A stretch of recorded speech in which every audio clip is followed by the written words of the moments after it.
గతం చూసినప్పుడు చాలా బాధాకరంగా ఉంది. కానీ గతంలో దేవుడు బతకమంటలా, భవిష్యత్తు గురించి మాట్లాడే దేవుడు మన దేవుడు. గతంలో ఉండమని దేవాతి దేవుడు చెప్పట్లా.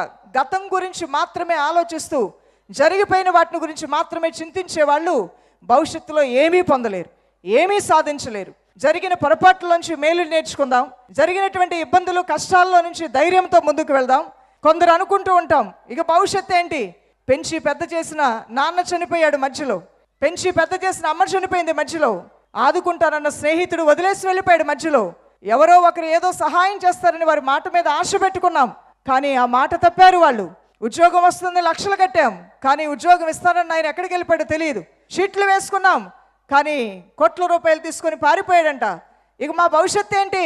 ఈ రోజున నూతన సంవత్సరంలో ప్రవేశించబోతున్నటువంటి దేవుని సంగమా, ఏమిటి మన భవిష్యత్తు అంటే అది కీడుకరంగా లేదు, మేలుకరంగా మాత్రమే ఉన్నది నీ పట్ల.